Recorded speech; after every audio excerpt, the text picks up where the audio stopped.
Jesus, it's packed. Yeah, go down the back there, so. Welcome to the Shnug with Richie and Lavin.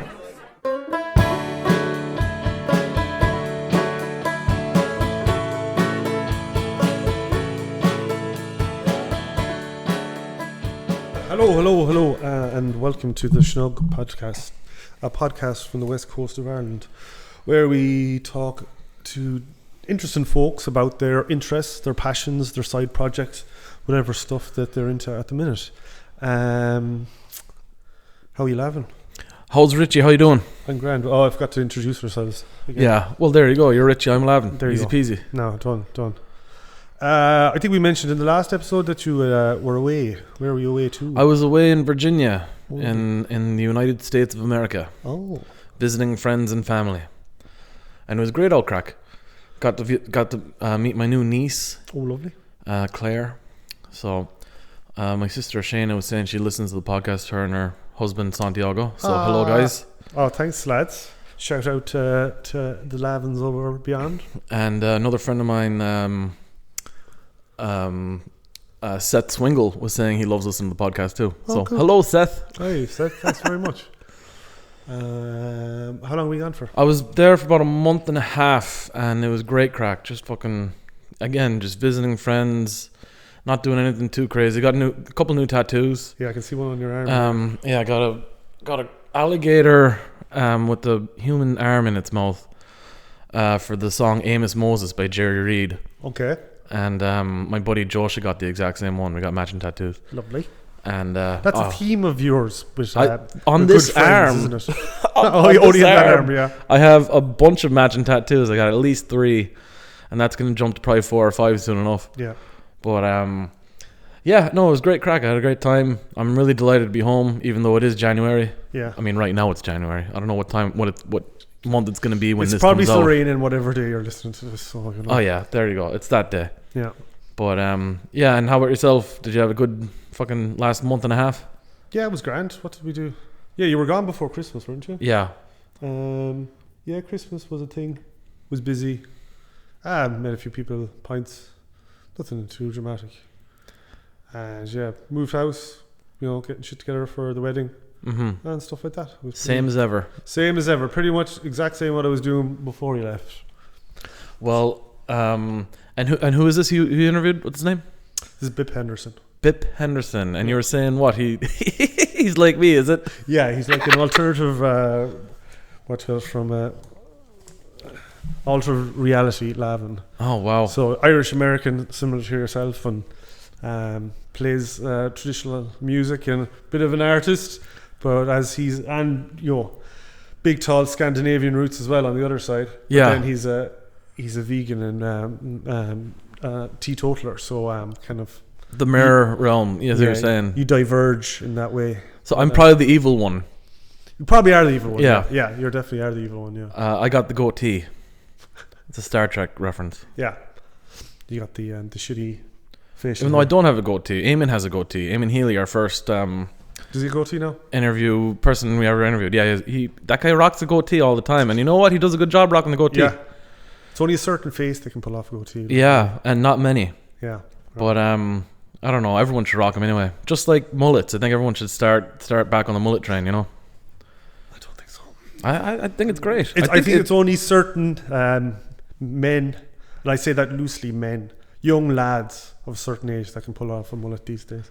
You can see people some not rocking around, and it's just like, oh, I love seeing like old men still wearing the exact same thing they were wearing when they were 20. Do you like? Is there a lot of mullets from the 80s left over in West Virginia? In Virginia, sorry. Oh. No, not a lot. I know 2 or 3 people that probably still have a mullet from when they were younger. Yeah. But I think it's becoming more common now to like just wear a mullet, and I'm fucking loving it. I'm probably never going to do it because I can't ever imagine cutting my hair. But if ever I do cut my hair, first thing I'm going to do is go crazy 80s mullet. Yeah. It's quite a commitment when you have such a long hair. I know, yeah, it is. It's a big one. It's like all these girls that we know now, like shaving half of their head off. It's like that takes some amount of balls to do it, It's a commitment. What's that? It's a commitment. It is a commitment, and fair play to them for doing it. But all right, enjoy the episode, people. Yeah. This is Bip Henderson. Any crack? How you find this cold weather? It is cold, but it was nice and sunny today. I took my dogs for a walk on the beach. Nice. So it was the sun. It was actually warm in the sun when I was out exercising. Out Spittle Yes. Yeah. And the dogs like the beaches out there. Oh, they love it. Yeah. Do you get? I know they have those ridiculous beach rules. The way you can't have dogs and stuff. Do people enforce it out there? No. Well, it's the only place I could bring my dogs off the lead. Oh yeah. So I bring them there so they can run because they need a proper run, dogs. Yeah. Taking them on a lead, unless you're unless you're an Olympian runner, the dogs are not going to be getting a good workout running with you. What kind of dogs are they? Well, one's a little miniature Jack Russell, and the other one is a Chihuahua mix. So they're two tiny dogs. Yeah. Just look. What height are you, Bip? 6'5". 6'5". Yeah. So yeah, your stride is probably how many steps for them? They can still outrun me. Yeah. Very quick. So your people can probably tell by your accent that you're not Irish. Whereabouts where are you from? Yeah, I'm originally from San Francisco Bay Area, from the North Bay. Yeah. I was raised in Marin. And so from San Francisco Bay to Galway Bay. So how long are you here? Oh, I've been here good 14 years, I think. Oh wow. Now. Yeah, long time. And how did you land over here originally? When I was younger, I used to play a lot of traditional Irish music, so Galway was the obvious destination. Yeah. And is Galway where you landed first when you came over? Yeah. Yeah. And you've just been here ever since? Yeah. Well, I've traveled. The first time I came to Ireland was just on a holiday when I was 18, and I traveled all around the country. But at that time, and I was a traditional Irish musician, so Galway's that's the top destination. Yeah. And San Francisco actually has a very good traditional Irish music scene as well. Oh, really? Yeah. It's mostly Irish immigrants. But Galway's probably the top, I'd say. Yeah. And what did you play? Or what do you play? Well, mainly a ballad singer and play guitar, but I play a bit of everything. I learned originally. I started playing music with tin whistle, and then guitar, banjo, bouzouki, accordion. Right, you're a man of many talents. So. Yeah, I guess I have a musical ear. Yeah, and so obviously you're coming from an Irish background. Your parents are... Well, I would be... 3 out of 4 of my grandparents of Irish descent, but my family has been in America since the famine at the earliest. Okay. Or most recent, sorry. Yeah. And even further back, like my direct paternal ancestor was captured by Cromwell. No way. Yeah, forced into indentured servitude and sent to America. Wow. Yeah. And so did you grow up in was being Irish American a big part of your Well, I think my mother's father was Norwegian, and that was kind of the dominating cultural. That's where the 6'5" comes from as well. Well, actually on my Irish side is very tall as well. Okay. But yeah, like my grandmother was she was always talking about Ireland and things like this. Yeah. Her Irish roots. So, did you have to go to... Did your parents force music on you when you were a kid? You have to learn songs from the old country or anything like that? No. Actually, the first time, I don't even remember. I think I was 3 years old. My grandmother took me to some Irish band. I think the Irish Rovers. They're a Belfast band, but they were based in, or I think they're all from Belfast, but then they moved over to America in the 60s. Oh, okay. And my grandmother took me when I was, I think, 3, and she said after I was singing all the songs, okay, after just hearing them once. Yeah. But I don't remember that, and it wasn't until I was like a teenager that I started playing music. Yeah. So when you landed over, you're 18 and stuff like that. were you touring? Were you playing in local bands? Was you just you busking with your mates, or? Oh no, the first time I came here, I wasn't busking or anything. I was just going around, backpacking. Oh yeah. Yeah, drinking a lot. Yeah. I was really happy to be 18 and able to drink legally here because it's 21 in California. You know. Yeah. And have you? So when did you move here proper then?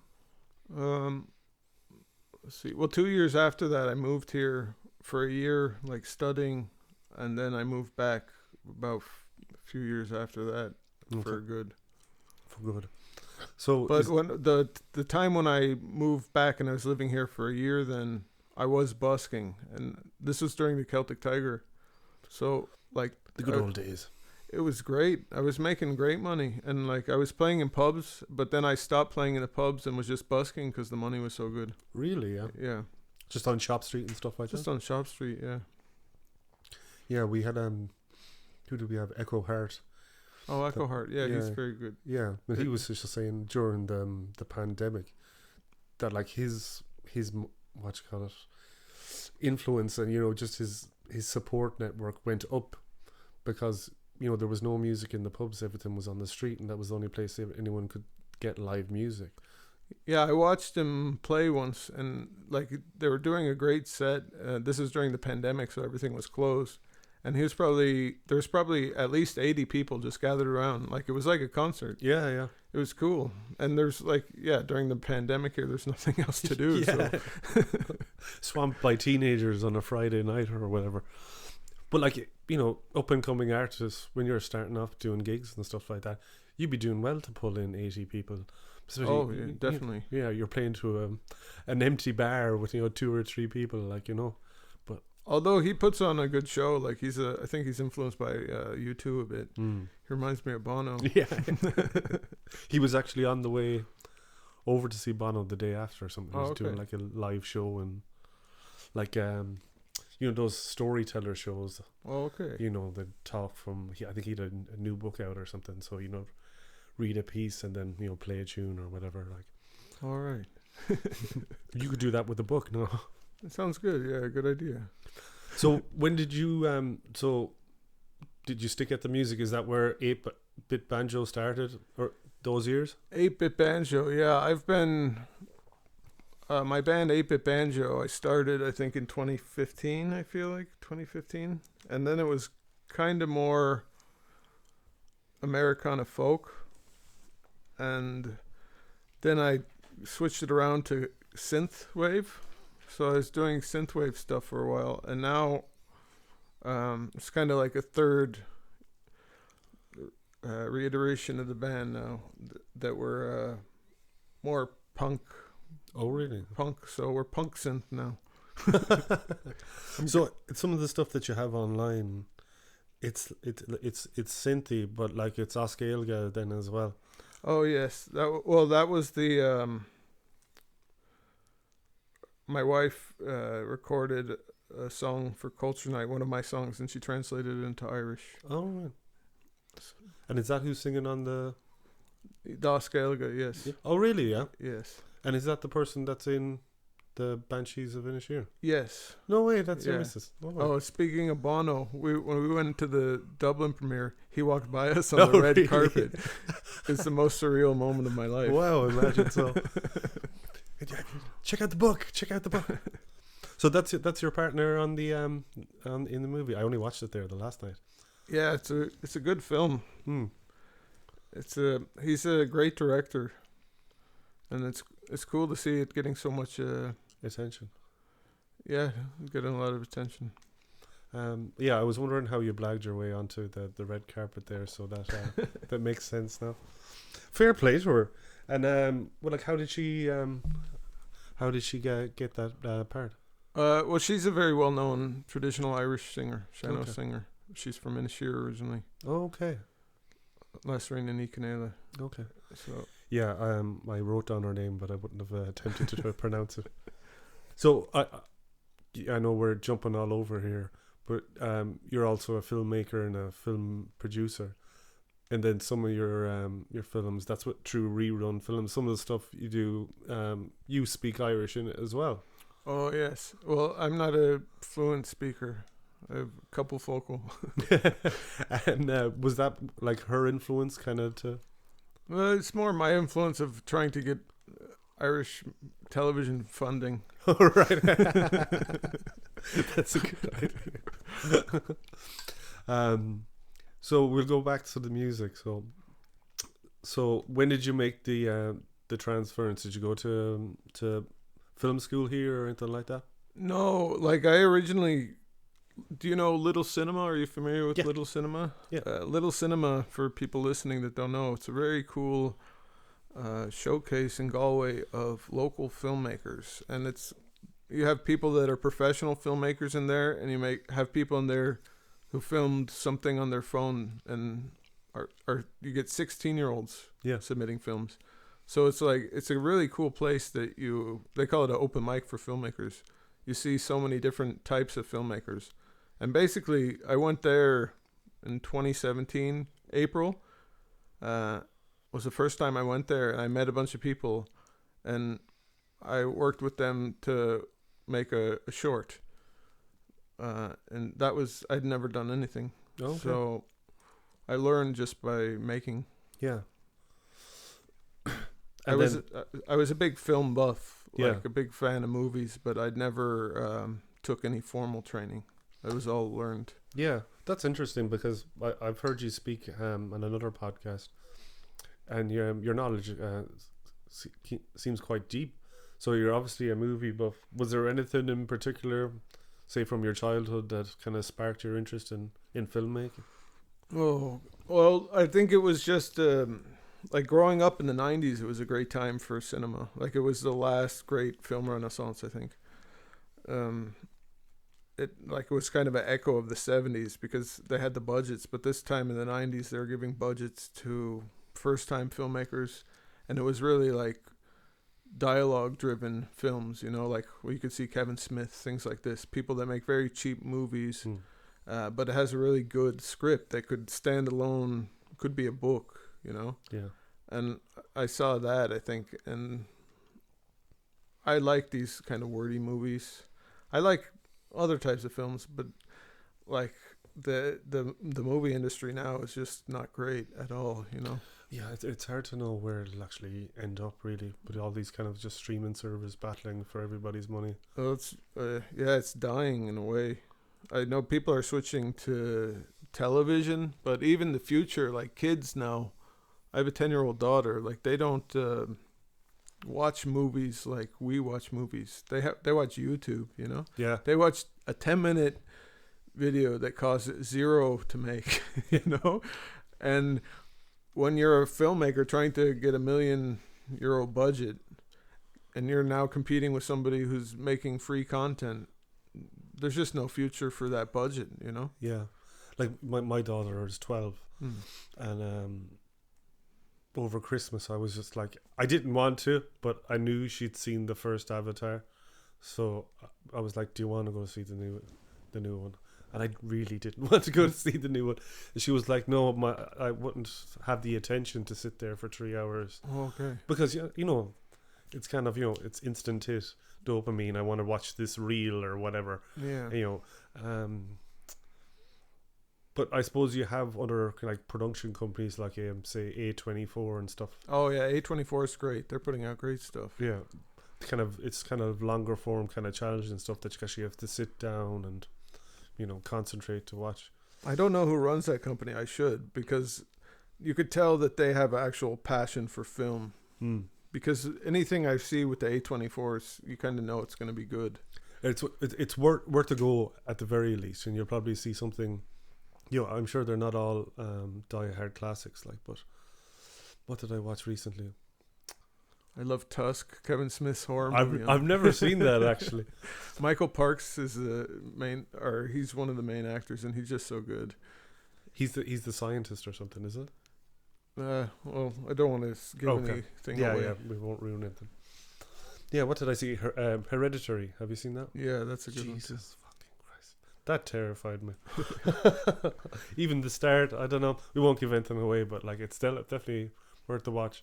I like psychological horrors more than kind of blood and guts kind of stuff. Yeah, well, I know what you mean, but at the same time, I love John Carpenter.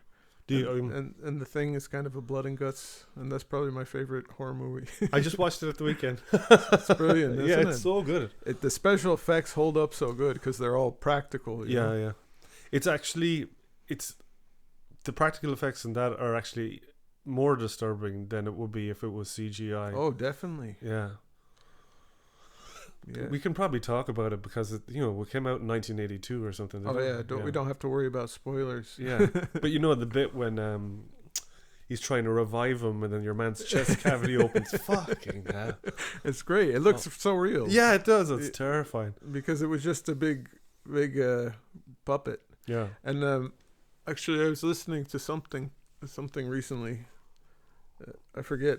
It was I think it was Mick Garris. Do you know Mick Garris? I don't. He's a horror filmmaker, but he's a friend of John Carpenter, and he was doing like publicity on it, The Thing, when he was filming it, and he was there when they're filming, and John Carpenter kept filming takes, and he'd be like, this looks too much like rubber, so then they'd have to go put more makeup on it to make it, because it was all shot practical. So once they got it right, they knew it was right. Yeah.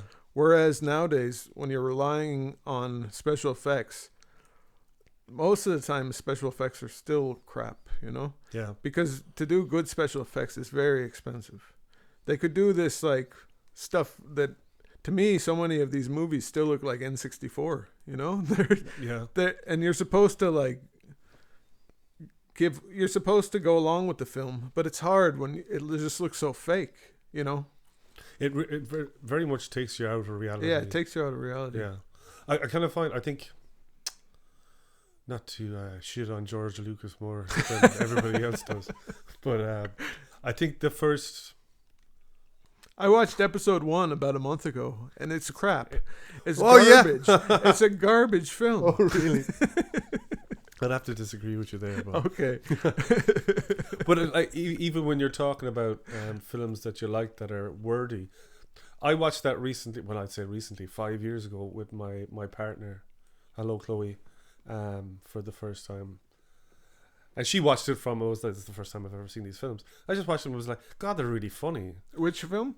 Episode 1 to episode 3. 1. Yeah, that's what I mean, like, the CGI was just so bad. Yeah. And then the special editions as well, because which is the craziest thing, because you can't find the old Star Wars without the bad 90s CGI that he added, which is insane, because the old stuff was just like great. Yeah. It looked real. It was puppets, but it was like, well lit puppets look real. But like you can't even get the all the gaffs and stuff, the stormtrooper running into the wall and all this kind of stuff. Oh, yeah. I've heard about this stuff. I've never seen it because it's all edited out in whatever version that George puts out, Okay. But I think, getting back to my original point, like episode 1, that was, I think, the first film I can remember that was so heavily CGI influenced. So, half the cast are CGI animals, and when they go underwater. And then you have a lot that, Marvel movies these days and all that kind of stuff. It's just... And like Marvel movies now are a lot better, but they're still not there. But that episode 1, it is funny. And to be honest, I never saw... Did you ever see George Lucas's first film, the THX? Yeah, a long time ago. Okay, I need to watch that, because to me, as like a director, I don't think George Lucas knew what he was doing. I don't think so. He's a very good world builder. Yeah, he's a great imagination. But did you see like this stuff that was cut out of Star Wars: A New Hope, like the first Star Wars he directed? He had like a half hour of this weird storyline with some character that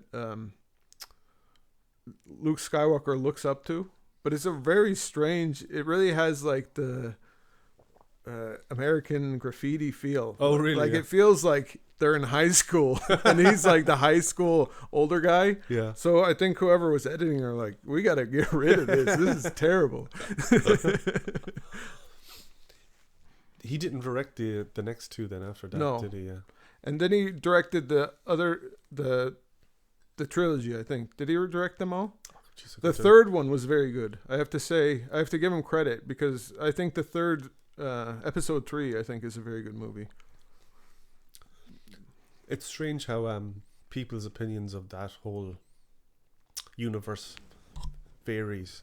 Because we had someone else on and they were like, "Oh, I really love the prequels." And I think Lavin was here, and I think episode 1 is his favorite, or episode. Fuck, I can't remember. Well, I was too old. I think if you're a little kid when when they came out, you love them because you have a nostalgia thing for them. But I wasn't. I loved the original trilogy. Yeah. And then I was literally like a Star Wars nerd. And then overnight, after seeing episode 1, I gave away all my Star Wars stuff because I'm like, this fucking franchise sucks now. Yeah. Yeah, I don't know. I think he kind of completely lost his way. But it was after he had watched Jurassic Park or something. I think when he'd seen Spielberg's Jurassic Park, that he was just like, "Oh, I can do what's in my head now." So maybe he should have just left it. Or what I don't understand is, okay, he did this weird thing in the 90s of putting the Star Wars like he wanted.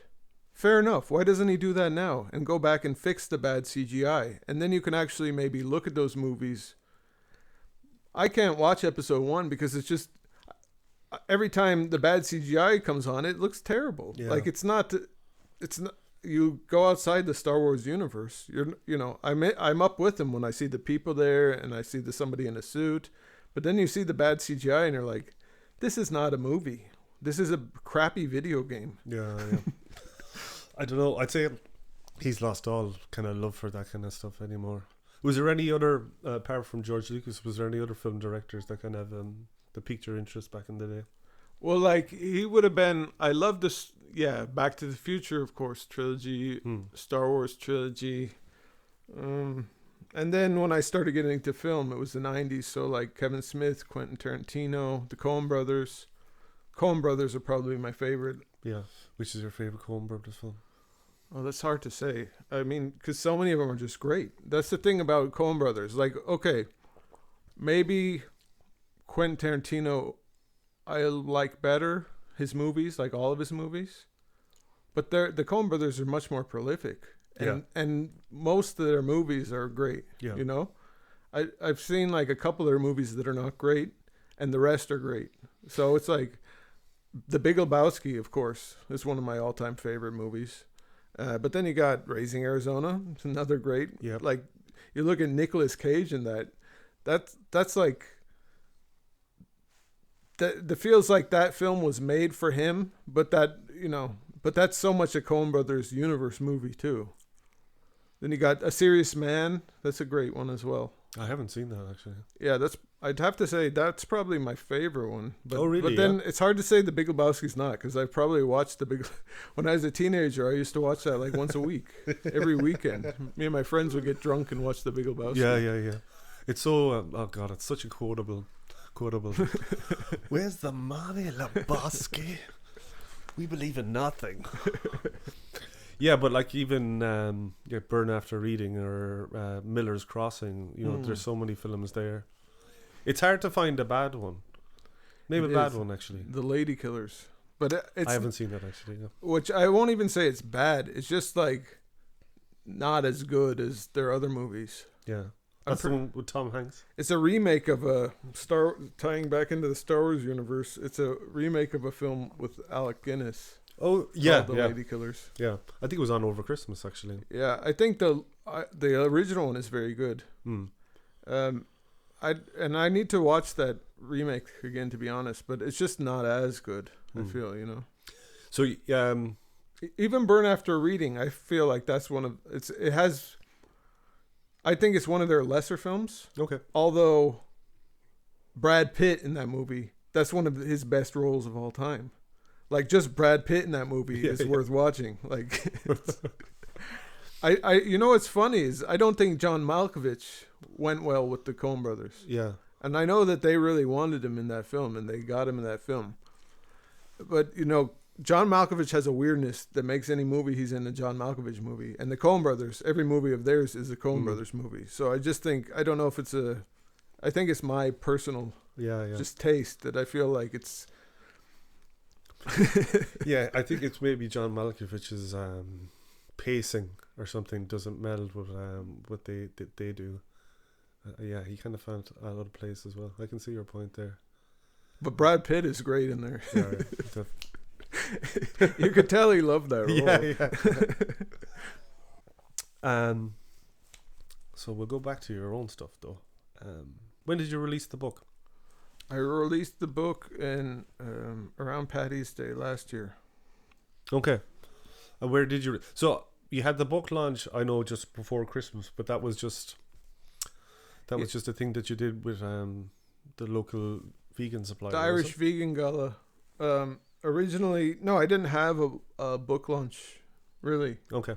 I just went on a few podcasts to promote it, and I released it through Amazon.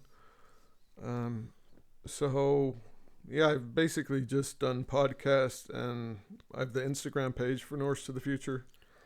But then there was the Irish Vegan Gala being organized, and the organizer asked me if I wanted to launch my book there, and I said, okay.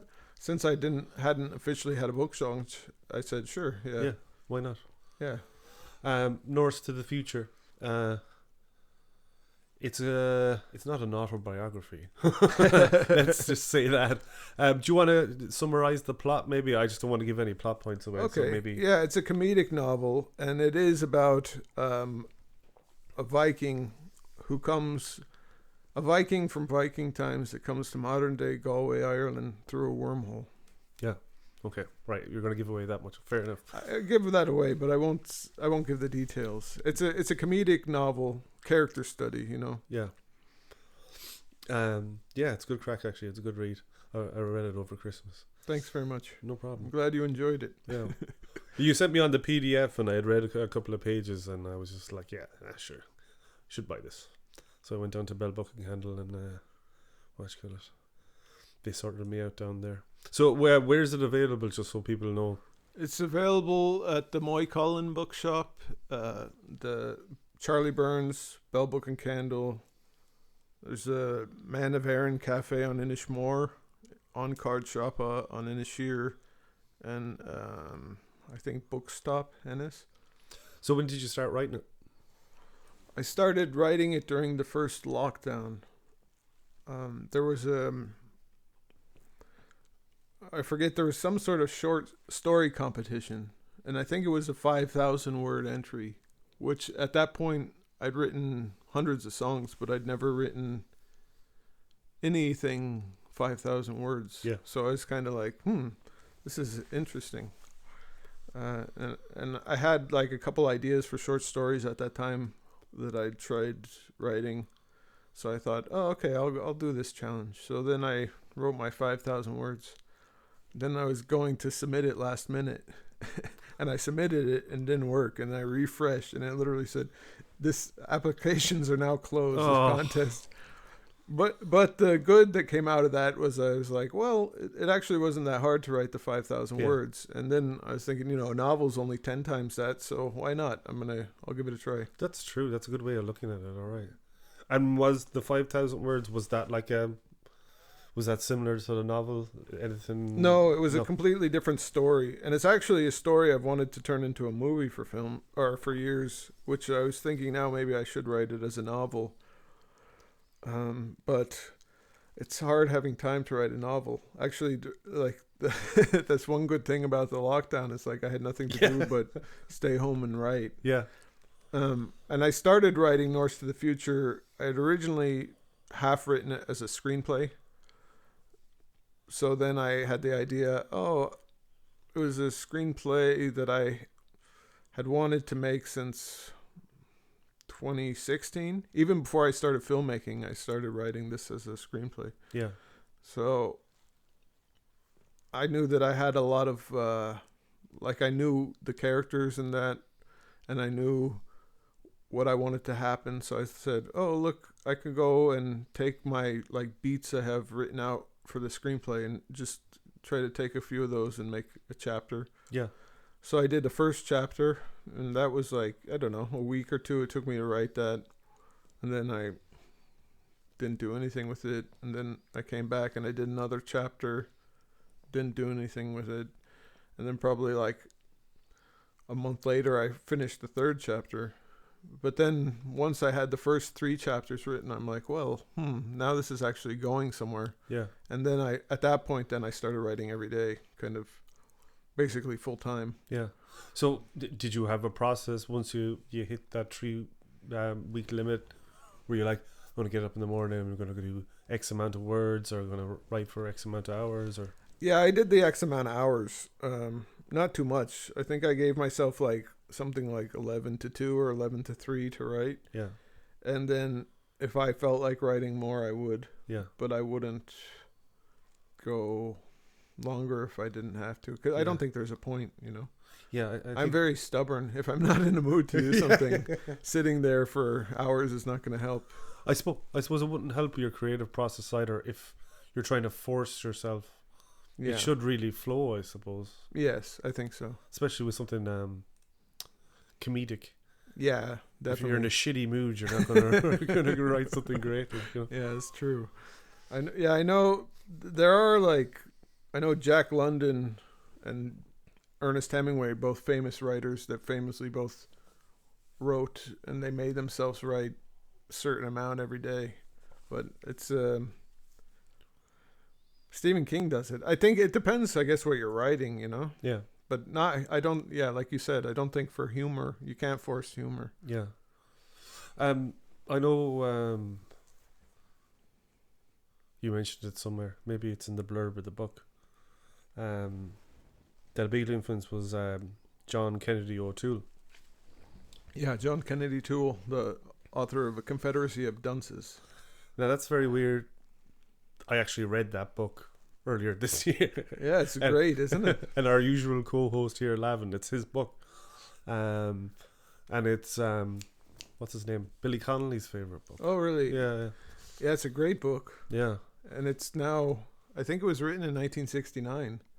And it's a terribly sad story behind that book. Oh, very sad, yes. Yeah.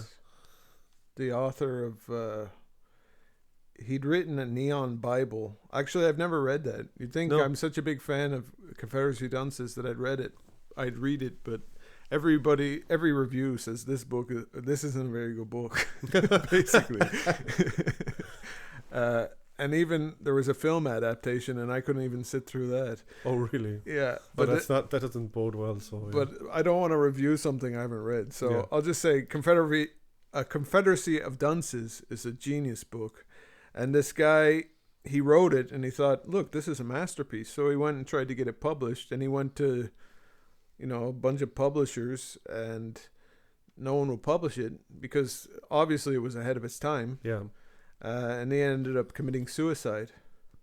And the second tragedy of this is he supposedly had written a sequel to A Confederacy of Dunces that was completely lost during Hurricane Katrina. There was only one copy of it that was destroyed in where it was being held. So, because the book is set in New Orleans. New Orleans, yeah. Yeah, and was he from New Orleans? He was from New Orleans, yeah. Oh, no way. And it was actually his mother years later that actually got it. She got the book published after he died, I think in 1980. So I think he killed himself in 1969, I think. Jesus. So I think the book would be even older than... Yeah, it's crazy if you read it. It's so ahead of its time, Yeah. I think sometimes now people criticize it for being un-PC.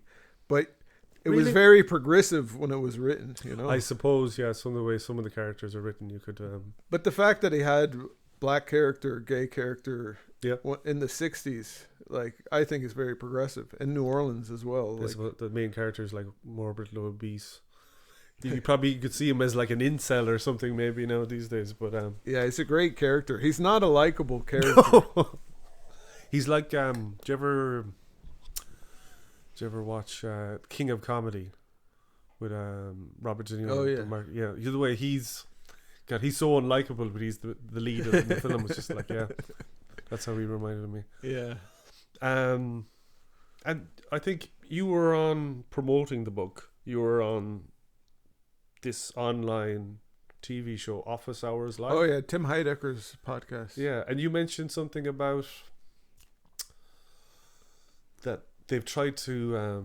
Ever since it was published. It was after it was published, it became a bestseller, and it was on I think it won Pulitzer Prize.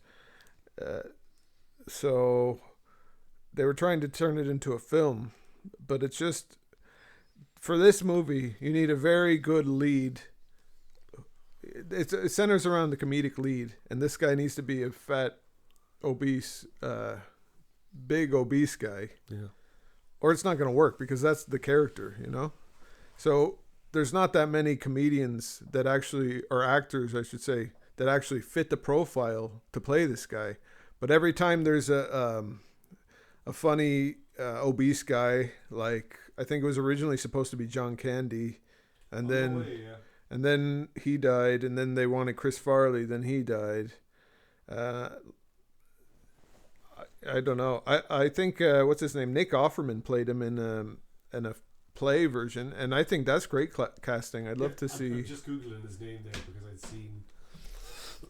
I'd seen clips online when I was reading the book of Nick Offerman playing him. Yeah, but he put him in a big suit, so you need someone quite large. He's not fat enough, but he's articulate enough to be the Ignatius character. Yeah, you need someone kind of eloquent that could portray Ignatius. If anybody out there who's listening, any producers, somebody go cast Danny McBride. He'd be perfect. Wow, for this role. That's a good cast. Huh? He's not tall enough, but you could get him to stand on a crate. You could fake that part of it. But he is, I think, personality-wise, he'd be perfect Ignatius. Yeah. That's funny. Have you seen The Righteous Gemstones? Yeah, very good. Eastbound and Down is one of my favorite shows of all time. Or his character specifically, Kenny Powers. It's just one of the greatest top 5 TV characters of all time. Yeah. So it seems like the Confederacy of Dunces is kind of, it's cursed. I don't think it's cursed. It's just like what I said. You need a specific actor for it. So you need to get, what they would need to do is get an actor that's perfect for it. And just completely work around that guy's schedule. Yeah. And now at this point in time, I wonder, I'd say maybe it is, I don't know if they would make it now. Yeah. Maybe not. But I don't know even, I think it would still make a good film, but a lot of times a book is of the place. I'm not going to say Confederacy of Dunces is because it's very funny, and I recommend you read it if you haven't. But I'll say On the Road, Jack Kerouac, which is, I don't think that's a very good book, but that's my opinion of it. But I think it's because if I would have been alive when it was written, if I was a kid when it was written, I think it would have been great. You know what I mean? Like, I think Francis Ford Coppola was alive, like, I think he was like 16 or 20, something like that when it came out. And if you read that back then, you'd think, wow, this is great. But I don't think it's aged incredibly well. It's like, it seems old-fashioned now, It was cutting edge at the time, but it was, I read it for the first time when I think I was 20. And it's very much a young man's book, I think. Especially, the themes they cover and kind of, it's just reckless abandon, kind of a lot of it. And just, freedom, and who's the lead character again? I can't remember. On the Road? Yeah, I don't even remember. And then the whole time I was reading that book, I was disappointed because I'd heard so much about it. Oh yeah, and then I'm like, this book is crap. But that might be too why, Maybe I should give it another read. Yeah, when you read something and you're expecting, it's the same as a film. When you have a lot of build up on a film, you kind of are like get disappointed easily if you're heard only good things about it. Yeah, I can't remember. Shit. And then his best friend is kind of like the lead character of it. Yeah. Yeah, the guy that has all the kids. Like it's kind of like a kid in every state kind of job.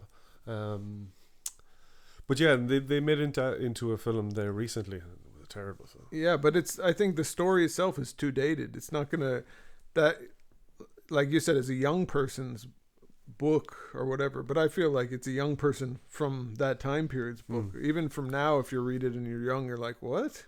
It's kind of old fashioned, And then for a movie, it's going to be the same. Like it's a strange. I think it means a lot to a lot of people from that generation. Yeah. I guess not even. It's older than baby boomers. It's like the pre-war babies. Yeah. So it's kind of like the Beat generation. Yeah, wasn't the Beat generation. So another big influence was Flann O'Brien. Flann O'Brien, yeah, he's an incredible author. I love Flann O'Brien. He's probably my, although Confederacy of Dunces is probably my favorite book, but Flann O'Brien, his whole, all his books are great, you know. Yeah, I Swim with Two Birds. I Swim with Two Birds. Yeah, that's a dense book. I Swim with Two Birds. Yeah, it's a great book. Yeah. It's very he gets like in these crazy places. What do they call them? Postmodern, I think. So even going back to that podcast that you're on, Office Hours. Office Hours, yeah. I'm a huge fan of On Cinema. Have you ever seen On Cinema? No. At the cinema, it's a series starring Tim Heidecker and Greg Turkington. It used to be on Adult Swim. Okay.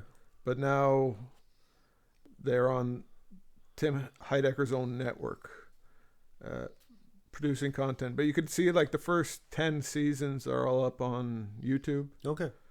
As well as every year they have Oscar specials, which are like, the whole premise of the series is it's a movie review show, but it's fictional, isn't it? It's fictional, yeah. But they're called, like, Tim Heidecker's named Tim Heidecker. Greg Turkington's called Greg Turkington. Oh, right. So they're playing like this slightly alternate versions of themselves, you know. And it's even, I think the first time I saw it, it was like I didn't get it. Like it was too subtle. Yeah. You kind of have to sit down and watch it. I think it's the best thing out there. And for me, it's the top satire of this century. Like to me, that's like kind of like a modern Flann O'Brien. You know what I mean? Well, high praise. Oh yeah. And how did you wrangle your way to get on it? Twice. You were on it twice, weren't you? On cinema or no? Oh, on office hours. No, yeah. I've been there. I think 5-6 times. Oh no way! That. It's kind of like anybody can go on there. Okay. You could go on Zoom. But you got to promote the book as well. Yeah. And you had like one of the Flight of the Conchords was on while you were there as well, right? Yeah, Brett McKenzie. That's not bad going, is it? Yeah, and Natasha Lyonne from Russian Dolls. Yeah, that's kind of Flann O'Brien-esque as well. Yeah. So you self-published the book. Yes. Is that correct? Was that a big undertaking?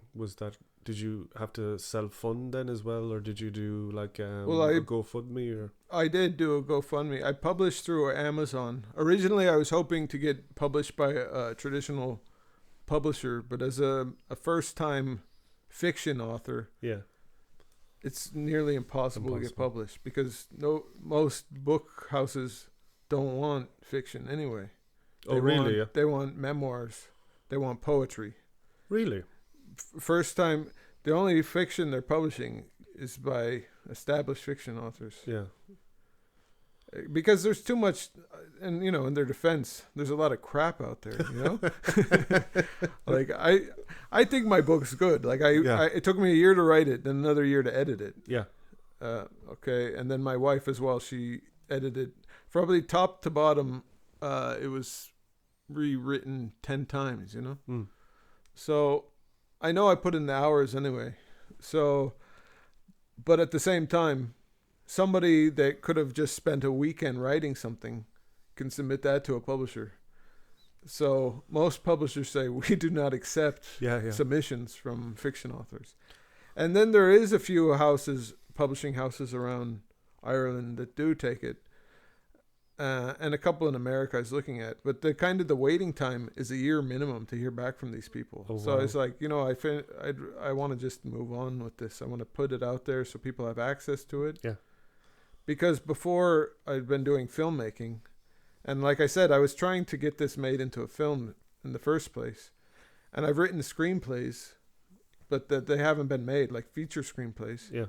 And then if you have a feature screenplay that's written, nobody reads it. There's nothing. If it's not made, it's kind of like dead on the shelf, you know. So I was thinking, if I adapt it as a novel, at least people can read it, and then I'd love to see it turned into a film as well. Yeah. I know you said that this is one of possible trilogy of books. Is that correct? The Norse to the Future? Yeah. Norse to the Future, I have at least 3 other books that tie in with it in my mind. Okay. So, like, if you self-publish the first one, people can see, publishers can see that you've self-published the first book, and Yes. it's out there already. You've got the ball rolling. You've got some kind of following in social media or whatever. So you're making it easier for yourself, maybe, to be picked up for the next book. Yes, well, at this point, I don't know necessarily, do I want to go to a traditional publisher? Okay. Because now I have like friends that have done that route, that have been traditionally published, and you make a lot less money. Okay. Because if you're thinking about it, everybody that works for the production house is getting a cut of your book. Yeah, they all need a slice. So a friend of mine, I think she said she had a book that was like $24, and she was getting $1 for every copy sold. Jeez. So, which is understandable with all the fees, but at the same time, the books aren't selling there. Most of these publishers aren't actually promoting your book. So you're going to have to do self-promotion if you want it to sell anyways. And then if you're self-publishing it through Amazon, you're going to get more money if you're than if you'd had it traditionally published. You're getting a bigger slice of the pie, Yeah. And I do hate Amazon, but it's impossible to compete with them. If anybody knows of a better model, I'd like to hear it, Yeah. Because the other good thing is they print to order, so I don't have to order 1,000 copies, and go out of pocket at first. Yeah. You can print by the copy, and you get the same price basically as if you got 1,000 copies printed, but per book. So it's very good, like that. Yeah. I know you're. Would it be too much to say that you're a vegan activist? Oh yeah, well I'm vegan, You're a vegan. I want the world to go vegan, so I guess. Yeah, you're fairly vocal with it. Yeah, well, I mean, there's 80 billion land animals being killed every year, Jesus. which is insane. Yeah, it's crazy. It's like it's horrendous. And there's humans starving still. And if you look at cows, just the cows alone, I think there's 1 or 2 billion cows killed every year. Jesus Christ. With a lot of what cows eat, humans can't eat. They eat a lot of grass, these type of thing. But something like 15% of what a cow eats is like porridge, things like that actually human could consume. Yeah. And just, I think a statistic is something like 5 to 10% of what they eat. If that was given, it could feed all the world's starving people. Jeez. So the food,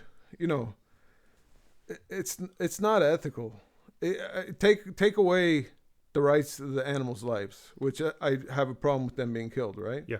But if you look at remove that and just look at what they're being fed, and there's people starving, it's awful, I mean, Nikola Tesla, one of the smartest men ever to live, 100 years ago was saying the future shouldn't be livestock. It should be growing oatmeal. Yeah. He said that. Oh, really? Yeah. 100 years ago. Yeah. Over 100 years ago. I think, especially in this country, I'm a vegetarian. I'm a vegetarian only a year. Okay. And my partner's been a vegetarian for probably, if she's 35, I don't want to give her her age. So probably, 30 years probably plus. And her mother was a vegetarian back in the 80s. So there was, everybody used to look at her like she had 10 heads or whatever. And I can see the ethical side of it. And I'm trying to slowly push myself towards going to vegan. I think I'm finding the transition from eating meat to vegetarian a lot easier than going from vegetarian to vegan. Yeah. I don't know. Well, maybe if you're eating out a lot, but it's like when you go into Dunn's, say, or wherever you shop, like there's tons of vegan options now. Yeah. And just if you're worried at all about ethics, the dairy industry. Yeah, it's terrible. Is arguably the most cruel part Yeah. of all animal agriculture. And I mean, people are against veal, but if you're buying milk, you're supporting the veal industry because they're taking the babies away from their mothers and they're turning them into veal, and so you can get the milk. You know, it's most people see this is the thing as well. I guess I went vegan in 2015, and for me, at that time, the information was just getting out there. Yeah. The cruelty. Like I was, before I was vegan, for 4 years before that, I would have been all plant-based except I ate eggs. Okay. But then I didn't realize what made me stop eating eggs overnight is when I found out in the egg industry, as soon as a baby chick, there's a boy hatches, they put it into a grinder to kill it because they have no monetary value. They sex them straight away, and then it's very cruel. Yeah. And this is the egg industry. This is like, if you buy eggs, that's what you're supporting. Yeah. Even if they're marked as free range, they're not free range. Yeah. Most chickens, they live in a factory without seeing their sunlight their whole life, and they're just shoved in cages. Like, it's despicable. Yeah. And you know, it's illegal to show the inside of slaughterhouses. And I think there'd be a lot more vegans. And a lot of vegan activism is just trying to break into slaughterhouses, film the footage, and get it out there. Yeah. Because, you know, people should be aware of what's going into their food they're eating. Like, it's cruelty, you know? You don't know a singer-songwriter. He's American, living in Ireland now. Peter Broderick. Never heard of him. He's a vegan activist as well.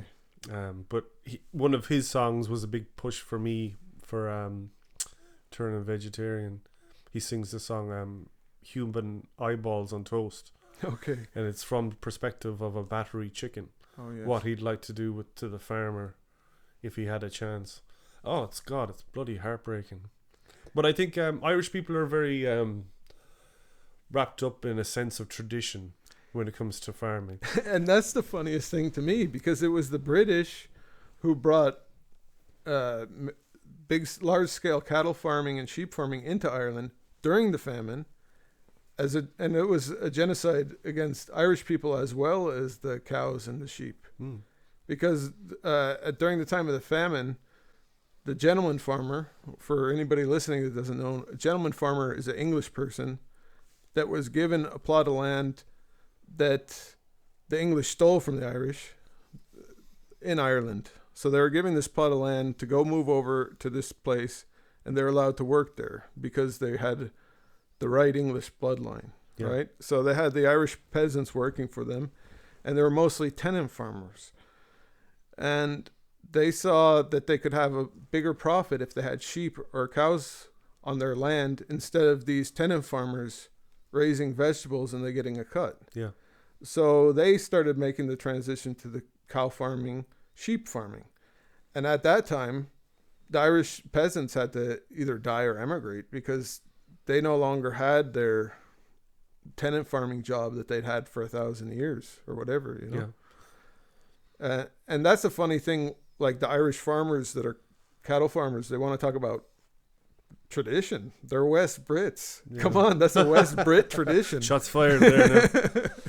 But even during that transition from, say, a tillage heavy farming industry in the south of Ireland, post the famine, they turned to dairy or livestock farming, and then a lot of tenant farmers or peasants lost their jobs because there was no one to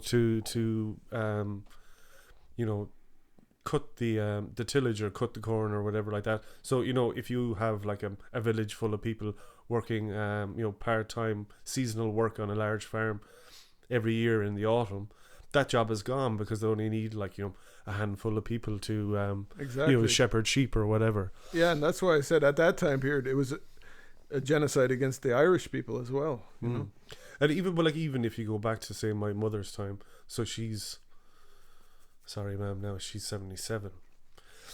When they were growing up, there wasn't this massive industrial farming system that we have now. There probably was it on a smaller scale, but they didn't eat meat every day. you know, it was a special treat. You know, they had one cow or maybe a couple of pigs, you know, but it's nothing on the massive scale of 8 million bodies that you're talking about. 8 billion, 80 billion a year. Is it 8? 80 billion, yeah, it's crazy. Either way, that's a big number. It's too big when you think of like, what is there, 7 billion humans? Like, so over 11 animals per person per year is being killed. Like, it's insane. But when you think about that number, and then there's 1,000 mountain gorillas left, and there's, you know, so many species that are just on the cusp of extermination. You look at the rainforest; they're cutting down the rainforest to grow soy to feed cows. Yeah. You know, I know anti-vegan argument is how bad soy production is, which is ridiculous to say all soy is unethical, because they've been eating soy in China ethically for millennia, right? But the unethical soy production, which is when they're deforesting the Amazon, that's all being used to feed cattle. That's why they're growing that soy.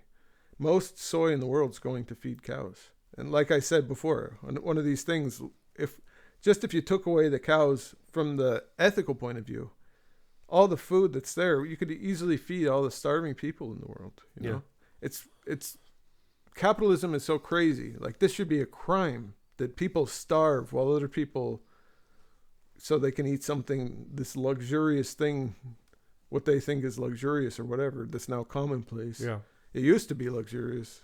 Not only is it not necessary, it's killing us. The number 1 and number 2 causes of death is heart disease and cancer, both of which are caused by eating meat and dairy.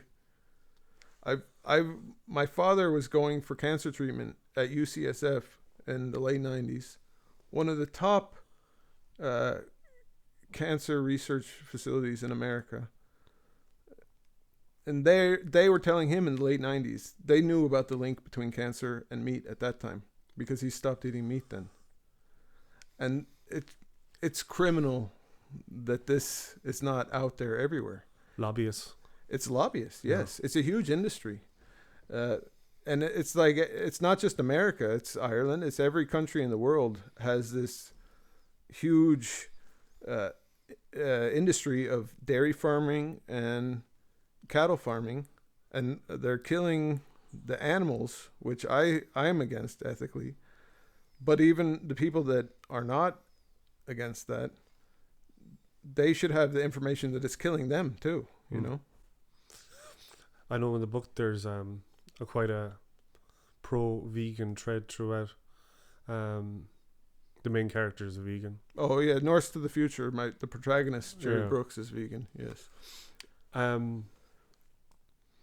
Is it possible? Well, I suppose is it created in an ethical way then as well? Because I know some. Capitalism is not ethical. I'm an anarchist. I'm against capitalism, but we're living in a capitalist world, right? And I'm not a rich man. I'm trying to make a little bit of money just to survive. So I don't think that's unethical.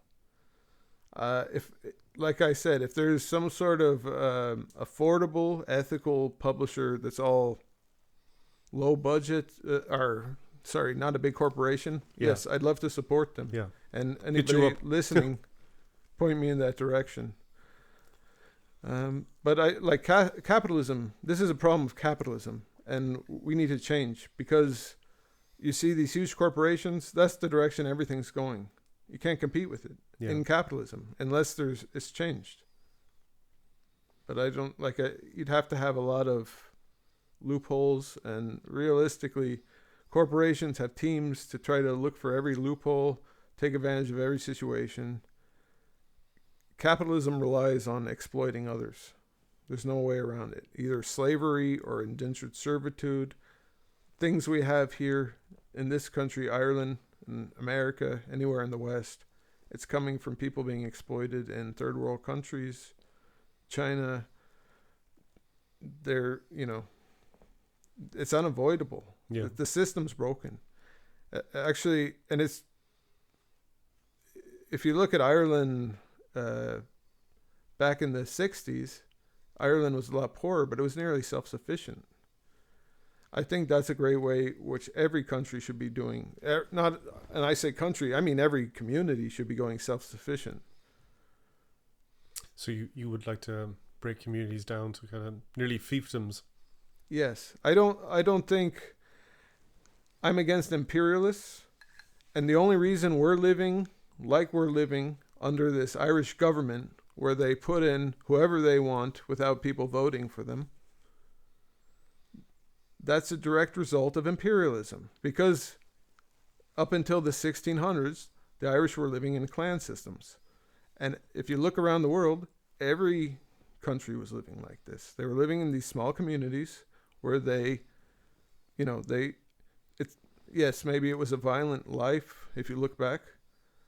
But when you take into account 80 billion land animals are being killed now, every year, I don't think it's more violent. It's just, they're just less humans being murdered. Yeah, it depends on what direction you're looking, really, doesn't it? Yeah, it's, but I think your standard of living was better for the majority of the people under these systems. Like my grandmother was raised as a tenant farmer.